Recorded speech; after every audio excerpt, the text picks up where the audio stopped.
মানুষের মতো দেখতে এক ছাগলছানার জন্ম দিল 7 মাস বয়সী একটি ছাগল। শুনতে অবাক লাগলেও জন্ম নেয়া ছাগলছানাটির চোখ, নাক, এমনকি মুখের গঠনও অনেকটা মানুষের মতো। পুরো মানুষের মতন, চোখ, কান, মাথা পুরো মানুষের মতন। এমনই এক অবিশ্বাস্য ঘটনা ঘটেছে গাজীপুরের শ্রীপুর উপজেলায়, যা এখন পুরো এলাকায় সৃষ্টি করেছে চাঞ্চল্যের। চোখ, নাক বলে মানুষের নাক মতন দেখা যায়, মাথা বলে মানুষের মুখের মতন দেখা যায়। নাক বলে ওই যে আপনার যে বান্দরের নাক আছে না, যেমন এই বন্য বলে নাক।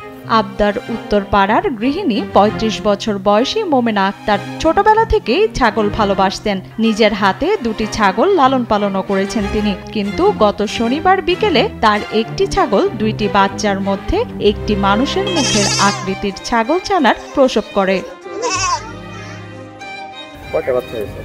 দুইটা, একটা পুরো ছাগলের মতন হয়েছে, একটা মাছের মাথার মতন হয়েছে। মানুষের আকৃতি মাথা এই নিতুরি দেখলাম, মুখ গলার উপস্থিত মানুষের আকৃতি, আর তো আর পুরা মানুষ চোখকে যা দেখছি তাই। চোখ, নাক, এমনকি মুখের গঠন সবকিছুই মানুষের সাদৃশ্য খুঁজে পেয়েছেন উপস্থিত লোকজন। সেই সাথে অদ্ভুত এই দৃশ্য দেখে হতবাক হয়েছেন সবাই। এই মাছের মাথার মতন আর কি হয়েছে আর কি, চোখ, কান, মাথা এই মাছের মাথার মতো হয়েছে ছাগলের ফেটে ফেলতে। জীবনে কোনো আমরা শুনছিও না, দেখছিও না, জানিও না।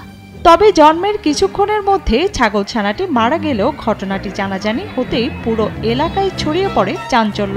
এমন বিরল ঘটনার সাক্ষী হতে দূর দূরান্ত থেকে মোমেনা আক্তারের বাড়িতে ভিড় করছেন কৌতূহলী মানুষ।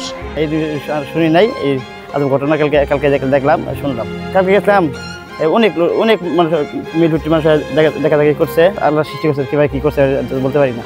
স্থানীয়দের মতে এটি আল্লাহর নিদর্শন, আবার কেউ বলছেন প্রকৃতির এক অস্বাভাবিক জিনগত পরিবর্তন। নবীর আশীর্বাদ যুগ আইছে, মানে কি হইব না হইব এটা আল্লাহ কই থাকবো, এটা মানছে আর কোনো ইয়া নাই। এইটা মানে আল্লাহ কি করছে, আল্লাহ তো অনেক কিছু করতে পারে।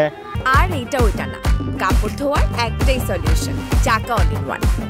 তবে এটি জিনগত কারণে হতে পারে। গর্ভে থাকা অবস্থায় জিনের ত্রুটির কারণে প্রাণীর মুখের গঠন অস্বাভাবিকভাবে পরিবর্তন হতে পারে বলে জানান উপজেলা প্রাণী সম্পদ অফিসার ডাক্তার মোহাম্মদ আশরাফ হোসেন। আমি মনে করি এটা যে স্বাভাবিক একটা ঘটনা, যেহেতু ছাগল দেশি ছাগল এবং তুতাপুরি ছাগল এটার মধ্যে ক্রস হয়েছে। দেশি ছাগলের সাথে আসলে তুতাপুরি স্বভাবতই একটু ভিন্ন ধর্মী একটা কিছু হতেই পারে। সেটা নিয়ে আমি মনে করি না যে আপনার এই মানুষ আকৃতির যে বলতেছে মানুষে, এটা আমার মনে হয় যে একটা কুসংস্কার বা এটা একটা উৎসুক জড়তার, মানে কোনো কিছু একটা আবিষ্কার করার মতো একটা বিষয়। মানুষের মতো একটু দেখা গেলেও সেটা কিন্তু আসলেও প্রাণী, এবং আমরা মনে করি যে এটা সচরাচর ঘটনা। এরকম ঘটনা অ্যাভেলেবল আমার মনে হয় এই দেশে অ্যাভেলেবল করতেছে। আমি মনে করি যে তাদের জেনেটিক্যালি যে একটা চেঞ্জ, এই জেনেটিক্যালি চেঞ্জের জন্যই হয়তোবা এরকম হয়েছে।